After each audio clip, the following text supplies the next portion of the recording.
मंडळी सर्वांना जय शिवराय आणि सर्वांना जय भीम. सर्वांना गुड मॉर्निंग. बघा आता पूर्ण महाराष्ट्रामध्ये एक कशा प्रकारचं राजकारण चाललेलं आहे ह्याचं आपल्याला शक्यता एका उदाहरणावरून कळते. काल भाजपची मीटिंग झाली होती. महाराष्ट्रामधील 6 ते 8 लोक मंत्री आणि जे आपल्या छत्रपती आमदार आहेत त्यांना येऊन, आणि त्यामध्ये बोलताना मुनगंटीवार बोलून गेले, आपकी बार राष्ट्रवादी काँग्रेस आणि शिवसेना उद्धव ठाकरे हद्दपार सरकार. म्हणजे याने ठरवलेलं आहे, बीजेपीनं महाराष्ट्रामध्ये ठरवलेलं आहे, महाराष्ट्रामधील स्थानिक पक्ष हे पूर्णपणे संपवायचे. ते मार्ग कोणते असो, ते रूट मार्ग किंवा पर्याय हे कोणतेही असोत, पण आम्हाला महाराष्ट्रातून हे तिन्ही स्थानिक पक्ष हद्दपार करून या ठिकाणी आमचा जम बसवायचं आहे, हे त्यांचं आपल्याला बोलण्यातून समजून येतं. आणि अशाच वेळेस महाराष्ट्रामधील जे पॉवरफुल पक्ष आहेत ते फुटलेले आहेत आणि आता अशा वंचित बहुजन आघाडीवरती आहे आणि अजून त्यांना आघाडीमध्ये सामील करून नाही घेतलं. आता राहुल गांधी वेगळेच बोलतात, मल्लिकार्जुन खरगे वेगळेच बोलतात आणि पृथ्वीराज चव्हाण हे वेगळेच बोलतात. ह्या तिघांचं हे बोलणं काय आहे आणि यावरनं तुम्हाला नेमकं काय समजून घ्यायचंय, तुमचं ओपिनियन काय ते आपल्याला तुम्ही शेवटला द्यायचं. बघा आता प्रथम समजून घ्या, पृथ्वीराज चव्हाण हे काल काय बोलले होते बाबासाहेबांविषयी.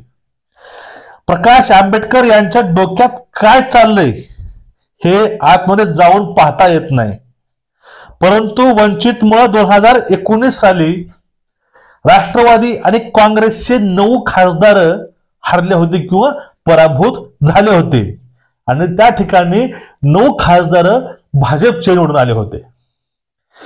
हे बोललेलं वाक्य आहे चव्हाणांचं.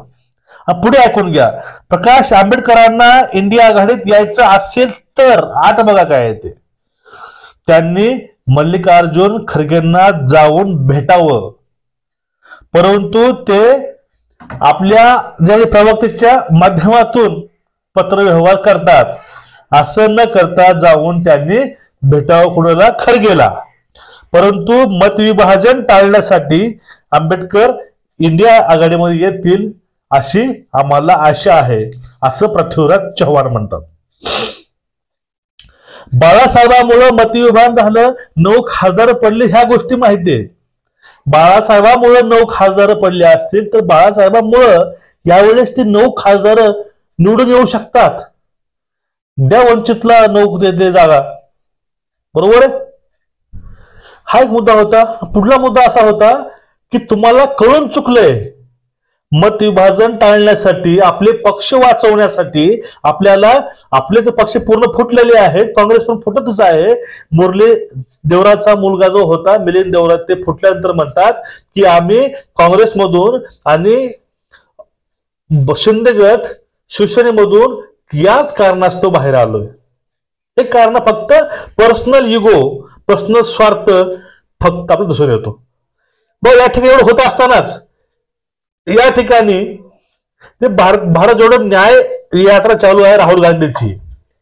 याला राहुल गांधींना आमंत्रण दिलंय बाळासाहेब आंबेडकरला, अशा पण चर्चा चालू आहे.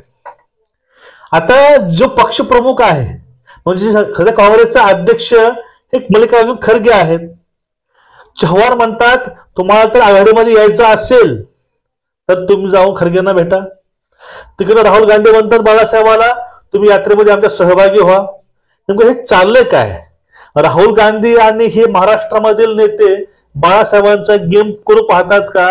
ना तळ्यात ना मळ्यात अशा अवस्था करत आहेत का? किंवा आपल्याच पायावर दगड हाणून घ्यायचं काम हे नेते करत असतील, असं माझं वैयक्तिक मत आहे. तुमचं मत यावरती काय असेल खाली भरभरून कमेंट करा. आणि पुढली गोष्ट ऐकून घ्या, आता जर मला माहिती आहे की आता माझं मरण आहे, जर मी ह्या गोष्टी केल्या तर माझं मरण होणार आहे, मी जगू शकणार नाही, एवढं माहिती असताना सुद्धा तर मी ती गोष्ट केली, समजायचं की माझ्या एवढा मूर्ख माणूस जगात कोणीच नाही. सिंपल गोष्ट आहे ना.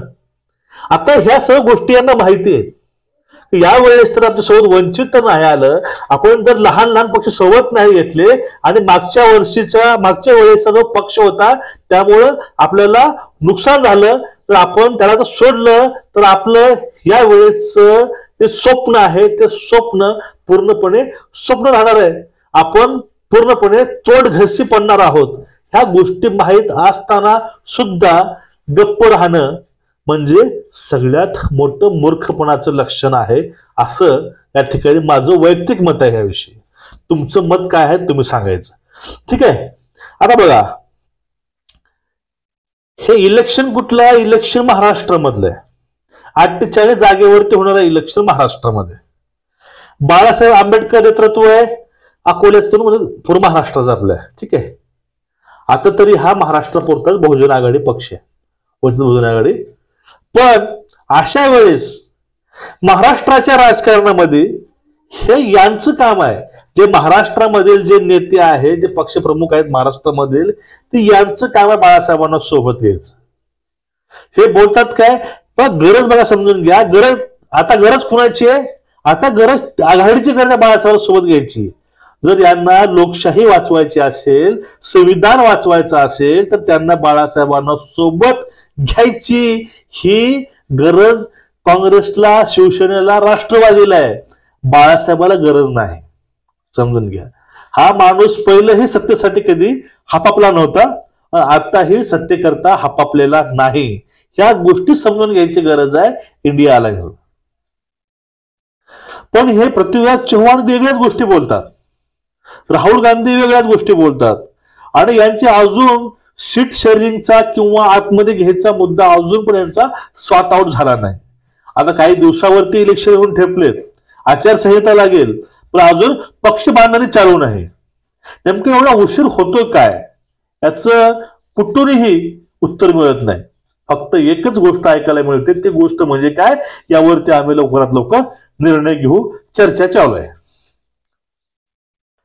आता जर सांगतो महाराष्ट्रामध्ये, तर वंचित ज्याच्या सोबत आहे त्यांचंच यावेळी सत्ता आहे. तुम्ही बाकी कितीही प्रयत्न करा, तुम्हाला यश मिळणार नाही. या उलट महाराष्ट्रामध्ये भाजप काय करते बघा, भाजप बच्चू कडू असतील किंवा आपले महादेव जानकर असतील, त्यानंतर सदाभाऊ खोत असतील, हे लहान लहान पक्ष घेऊन सोबत येते भाजप. पण एवढं मोठं तुमचे 9 माणसं तुम्ही पाडलंय म्हणता, तुम्ही ह्या माणसाला डावलता, या माग तुमचं षडयंत्र काय आहे, असा प्रश्न महाराष्ट्रातील वंचितच्या कार्यकर्त्यांना पडतो. तुमचं एकूणच याविषयी मत काय आहे खाली कमेंट करा. राहुल गांधी काय बोलले होते, पृथ्वीराज चव्हाण काय म्हणतात, आणि बाळासाहेबांना भूमिका कुठली घ्यायला पाहिजे, याविषयी तुमचं मत तुम्ही खाली व्यक्त करा. आणि तुम्हाला आपला व्हिडिओ थोडाही आवडला असेल तर चॅनलला सबस्क्राईब करा आणि व्हिडिओ शेअर करा, कारण तळागाळापर्यंत आपलं निर्भीड असं वक्तव्य आणि विचार हे पोहोचले पाहिजे. सर्वांना परत एक वेळ जय हिंद, जय शिवराय, जय भीम.